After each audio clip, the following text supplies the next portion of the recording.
할렐루야.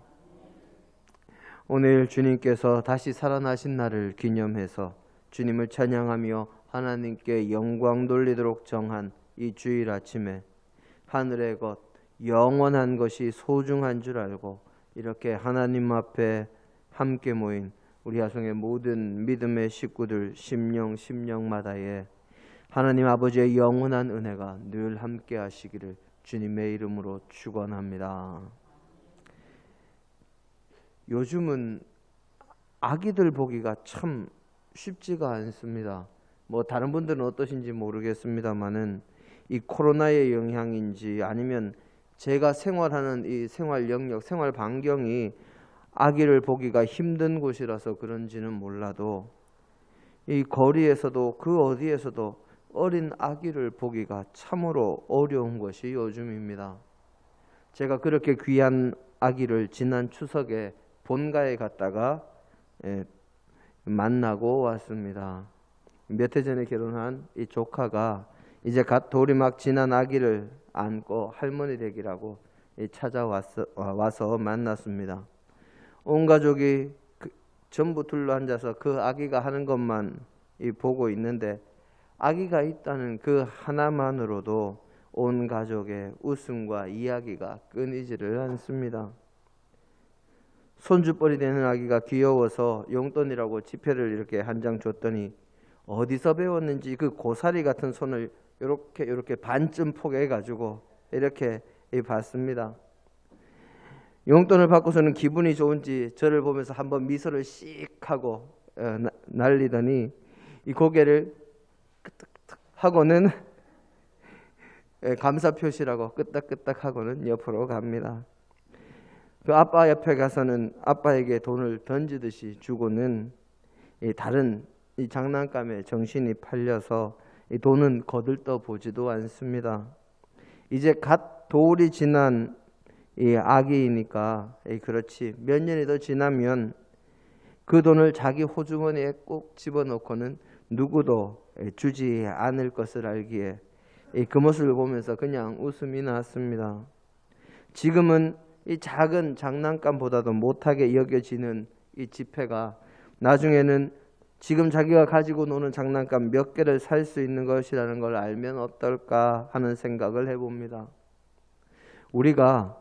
우리보다 지식이 부족한 어린 아기를 보면서 그 행동이 그저 귀엽고 아이고 아직 모르는구나 하고 웃으며 넘어가지만 우리네 인생에서도 정말 그 가치를 알지 못하면 아무리 비싼 것이라도 아무리 귀한 것이라도 그에 합당한 대접을 받지 못하고 또 그 가치에 합당하게 사용하지도 못합니다. 가치를 알지 못하는 사람에게는 아무리 아름답고 빛이 뛰어난 고려청자라도 그저 자기 집 개밥그릇밖에 될 수가 없고 또 가치를 알지 못하는 이에게는 엄청난 역사적인 가치를 지니고 있을 뿐만 아니라 수많은 역사적인 사건들의 자료가 되는 이 광개토 대왕비도 한낱 빨래판에 불과한 물건이 될 수밖에 없습니다. 할아버지의 유품으로 서랍 구석에 굴러다니던 체스 말이 이 수십억에 팔려하는 이야기처럼 진정한 가치는 그 가치를 알아볼 줄 아는 눈이 있어야 제대로 발휘되는 것입니다. 이것은 세상살이뿐만 아니라 우리의 신앙생활에서도 마찬가지입니다. 우리의 신앙생활에서도 가치 있는 것을 바르게 알아볼 눈이 없으면 참으로 귀한 것을 아무렇지도 않은 것처럼 대하고 참으로 소중한 것을 하찮은 것으로 대하며 진정으로 아름다운 것을 아름답게 여기지도 못하고 놓칠 수밖에 없습니다. 그래서 성경은 마태복음 7장 6절에 진정으로 거룩하고 가치 있는 것, 귀한 것을 개나 돼지에게 던지지 말라고 권면하고 있습니다. 우리 마태복음 7장 6절 말씀을 한번 읽어볼까요?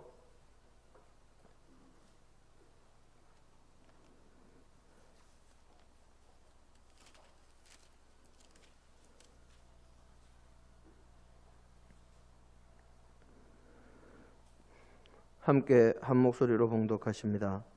거룩한 것을 개에게 주지 말며 너희 진주를 돼지 앞에 던지지 말라. 그들이 그것을 발로 밟고 돌이켜 너희를 찢어 상하게 할까 염려하라. 아멘. 여기서 개돼지는 진정으로 귀한 것, 소중한 것, 가치 있는 것을 알아보지 못하고 오히려 무가치한 것, 천한 것, 아무것도 아닌 것을 진정으로 가치 있는 것보다 오히려 더 귀하고 가치 있게 대하는 사람들에 대한 비유입니다. 진정으로 거룩하고 귀하고 가치 있는 것은 주님과 주님의 말씀과 하나님의 뜻이요, 오히려 가치가 있는 것은, 가치가 없는 것은 유대 장로들의 전통과 자신들의 율법의 해석과 이 풍조임에도 무엇이 더 귀한 줄을 몰라서 잘못된 길을 가는 유대 종교 지도자들을 비유한 것에 또한 비유한 것입니다. 진정으로 귀한 것을 귀하게, 가치 있는 것을 가치 있게, 천하고 무가치한 것을 그에 걸맞게 대하고 여기는 것이 세상살이뿐만 아니라 신앙생활에서도 마찬가지인 이유가 여기에 있습니다. 오늘 우리의 본문 말씀도 우리의 삶과 신앙생활에서 진정으로 가치 있는 것에 대해서 묵상하게 하는 말씀입니다. 오늘 우리의 본문 말씀은 룻기서의 말씀입니다. 이방 여인인 룻이 이스라엘 사람의 한 가문에 시집와서 하나님을 알고 하나님을 바르게 섬기며 살아가는 모습을 보일 때 그 결과가 어떻게 되는지 보여주는 짧은 드라마 같은 이 룻기서 가운데 이 클라이막스가 되는 부분의 말씀이 오늘 우리의 본문입니다. 유다 베들레헴에 살던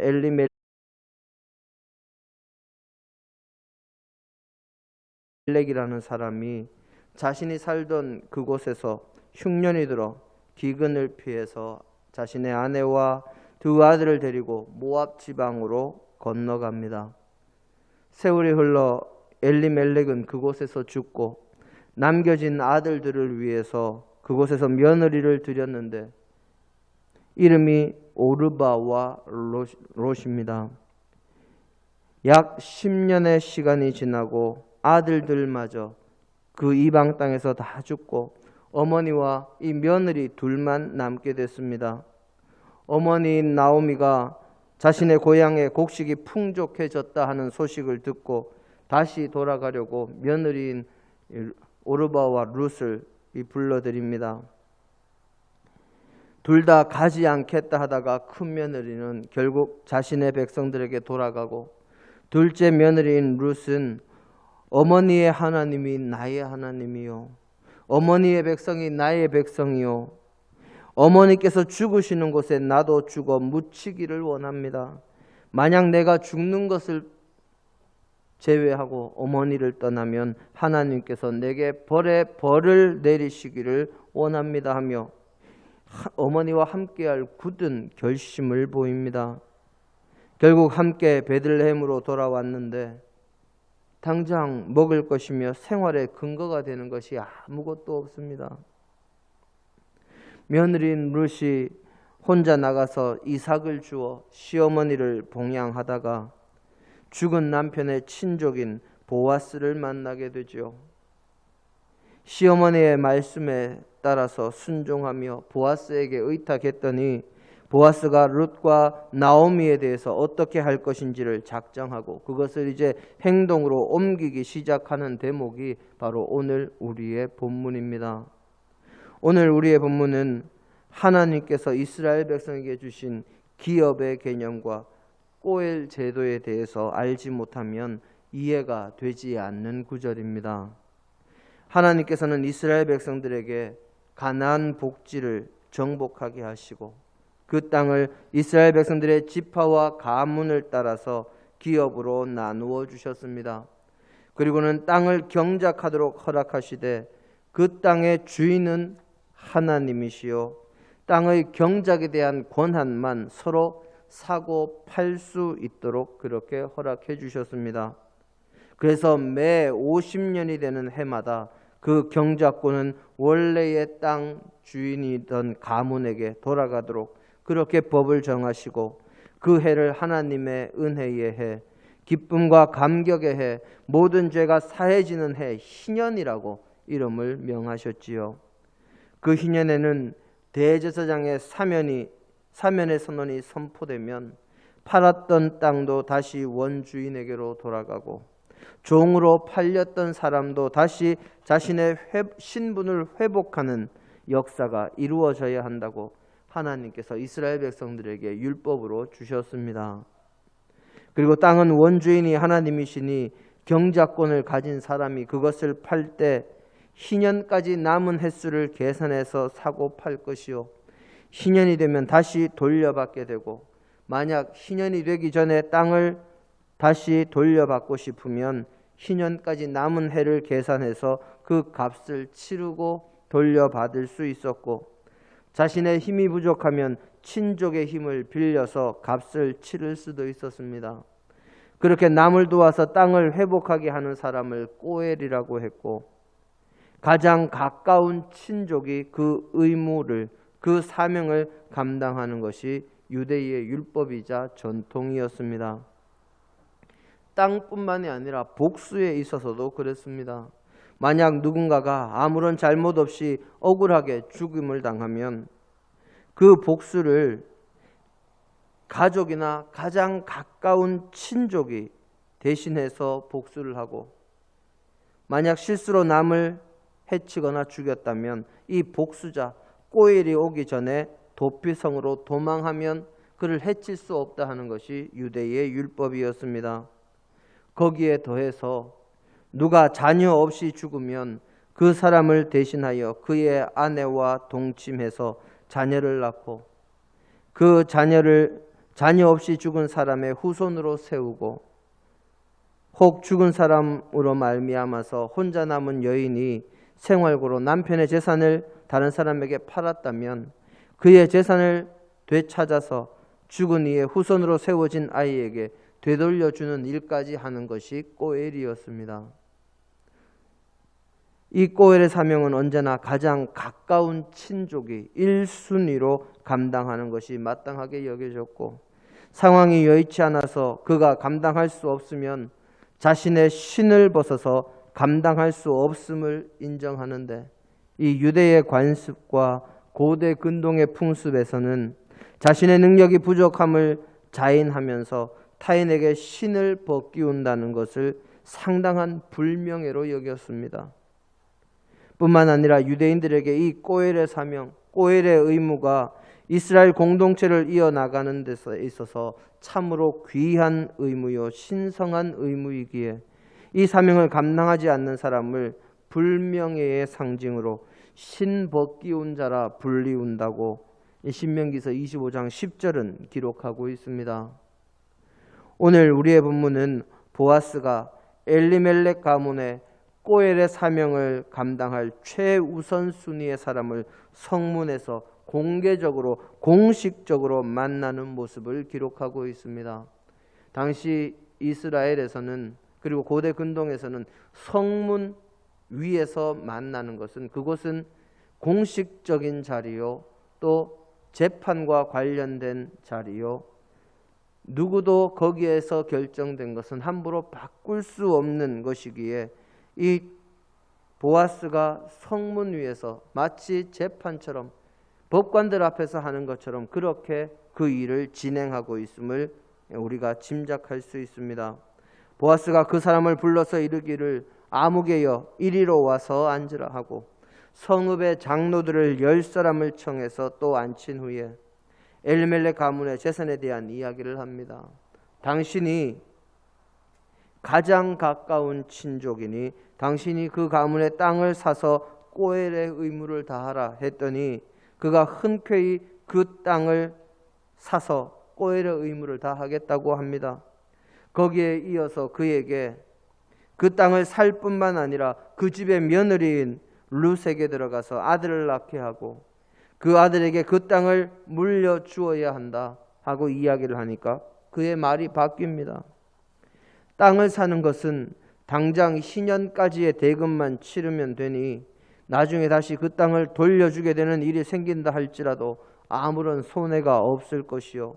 또 거기에 그 가문의 남자가 없으면 희년이 되었을 때 그 땅을 돌려줄 의무가 사라지니까 그 땅이 영원히 자신의 가문의 소유가 될 것이기에 오히려 기쁜 마음으로 그 땅을 사겠다 했지만 루색에 들어가 아들을 낳게 하고 그 아들에게 그 땅을 물려주어서 그 가문의 맥이 이어지게 해야 함을 이야기하자 희년까지의 권리를 사서 몇 년 지나지 않아서 땅을 돌려주면 자신의 재산에 손해가 생길 것이기에 그 사명을 감당하지 않겠다 하고 그의 말이 바뀝니다.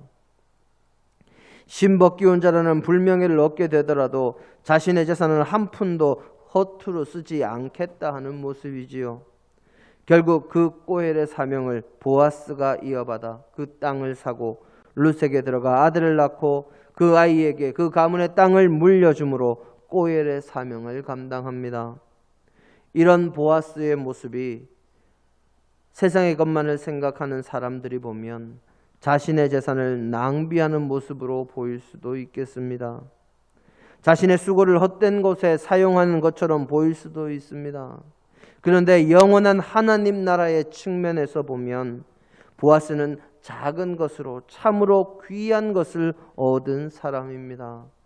잠시뿐인 세상의 재물 약간을 가지고 영원한 명예와 영원한 이름을 얻게 된 것이기 때문입니다.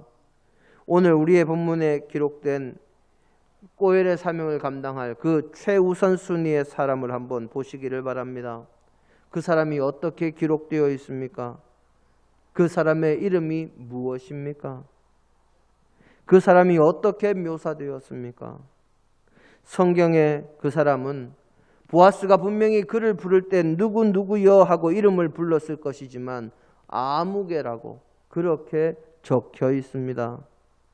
그 뒤로는 그 기업 물을 자라고만 기록이 됩니다.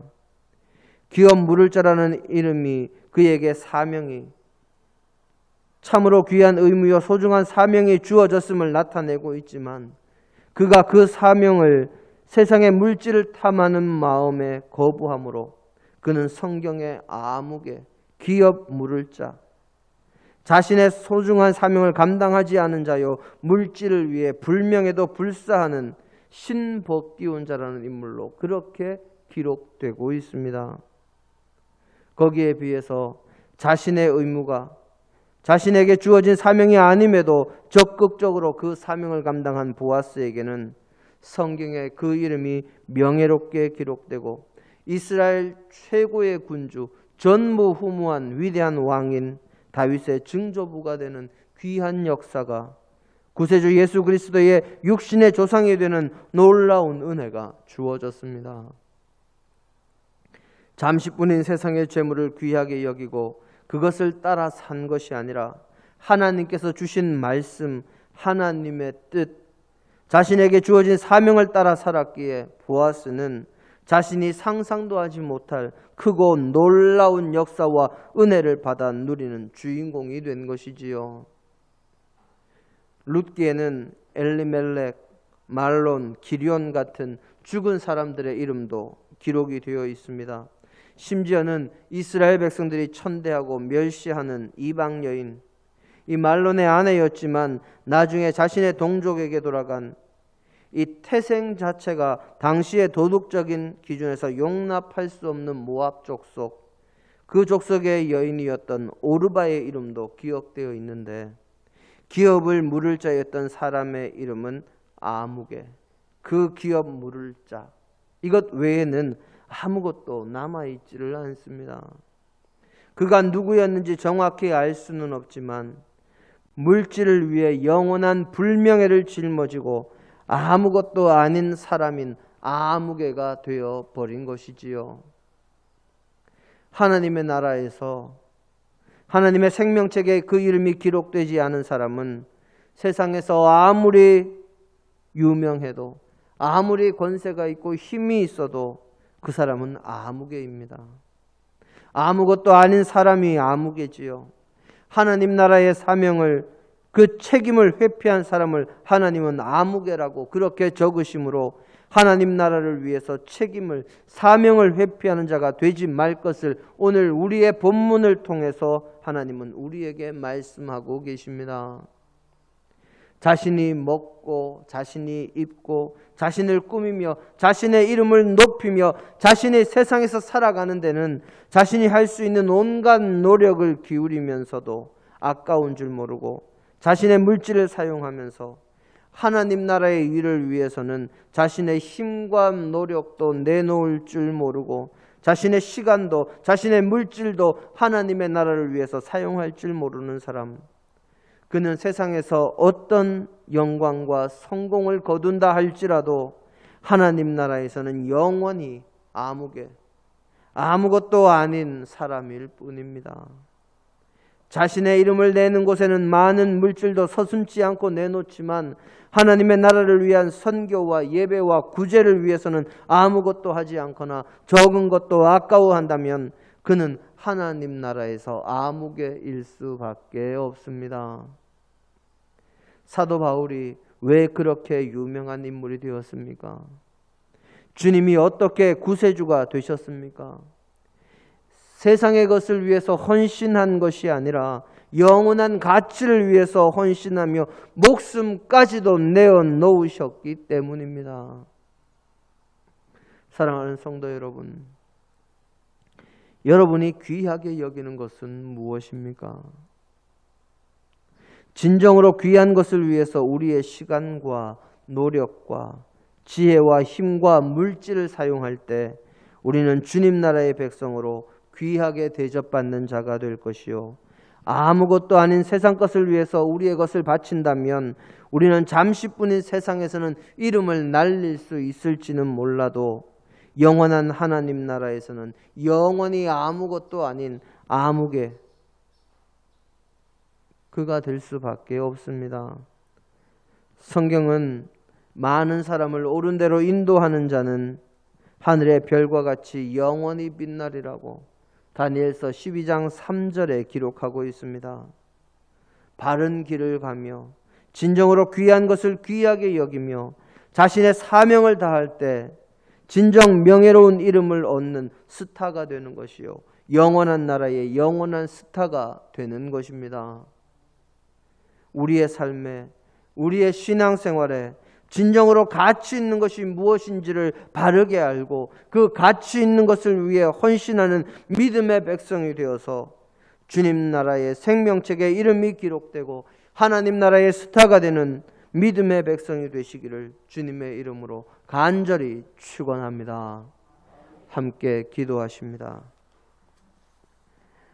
아버지 하나님, 오늘도 주님의 말씀을 저희에게 주심을 감사합니다. 저희가 진정 말씀을 따라서 세상의 것에, 영원하지 않은 것에 마음을 두는 것이 아니라 진정 영원한 것을 위해 우리의 마음과 생각을 집중할 수 있는 믿음의 자녀들이 되게 하옵소서. 예수님 이름으로 기도드립니다. 아멘.